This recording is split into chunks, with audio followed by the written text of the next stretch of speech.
Yo me compré, cuando yo me dedicaba a esto, la enciclopedia de ciencia ficción en inglés, The Encyclopedia of Science Fiction. Entonces, cuando vi que era de este tamaño la entrada de la ciencia ficción latinoamericana, pues le escribí al autor, ¿no? Yo que soy un irresponsable y soy un audaz. Entonces le escribí al autor, a Nichols. Le dije, oye, esto es tremendamente escaso. Hay todo esto que se estuvo, que tiene unas raíces en el pasado, por lo menos desde principios del siglo XIX, aunque tenemos por ahí un personaje en México en concreto, de El Virreinato, que escribió una onda al estilo del Somnium Astronomicum, que se considera un antecedente de la ciencia ficción. Le digo, y todo esto pues, no está en una enciclopedia, me parece gravísimo.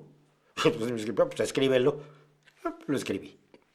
Y lo escribí con lo que era la ciencia ficción latinoamericana en ese momento, que estaba yo al tanto de lo último. Estaba yo al tanto de lo último, pues estaba yo en contacto por correo. Estoy hablando de tiempos de la prehistoria, niños, de cuando el mundo era en blanco y negro. O sea, estaba yo en comunicación por carta con muchísimos escritores de toda América Latina.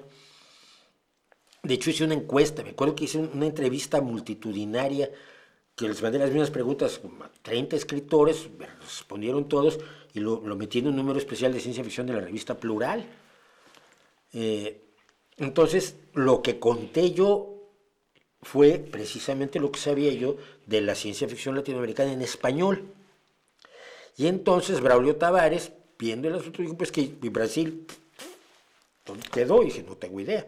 No, Nichols le dijo, no tengo idea, escríbete lo de Brasil. Entonces Braulio Tavares se escribió lo de Brasil y Nichols se encargó de unirlo.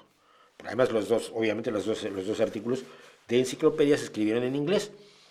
Mi visión de la ciencia ficción no ha cambiado. Sigo creyendo que es un género relevante, importantísimo, pero la ciencia ficción ha cambiado. La ciencia ficción ha evolucionado, tiene algunos otros puntos de vista y tiene lo que le pasa a cualquier género. Cambia. No estoy tan al tanto de lo que ha pasado con la ciencia ficción en los últimos años, esto es cierto. Primero me dediqué a la novela policíaca y luego ya me dediqué a la fotografía y a los vídeos. Pero voy a contar una cosa que vi ayer mismo. Ustedes saben que los viajes a la velocidad de la luz hacen que el tiempo se dilate, según la teoría de la relatividad de Einstein. Es decir, si tú viajas 10 años a la velocidad de la luz, cuando regresas a la velocidad de la luz, cuando regresas para ti han pasado 10 años, pero para la Tierra pueden haber pasado 100. Entonces vi un pequeño, de este canal Dost, que tiene cortos de ciencia ficción, una maravilla de cosita. Es una mujer que sabe que tiene 2 años de vida. Entonces, se va a pasar esos 2 años viajando a la velocidad de la luz de ida y vuelta para venir a la Tierra cada 7 años a ver a su hija. No tiene nada que ver con otras, es simplemente ver cómo crece su hija.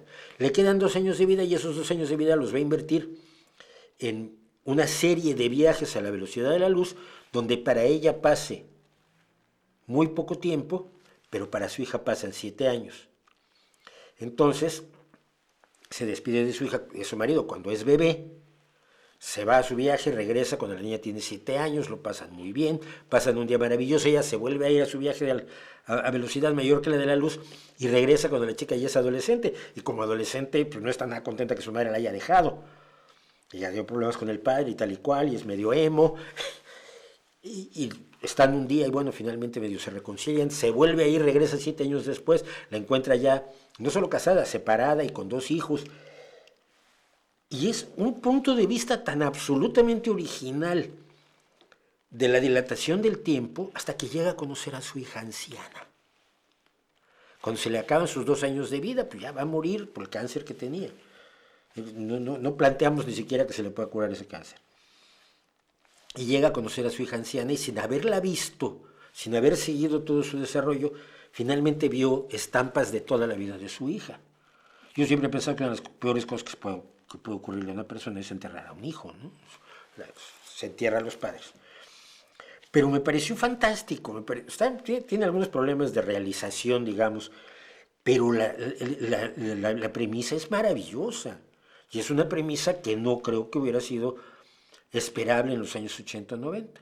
Así que la ciencia ficción está sana y como el rock, simplemente está en sus espacios, en un mundo de oferta más diversificada y por lo tanto de públicos pues más cerrados. Pero sí,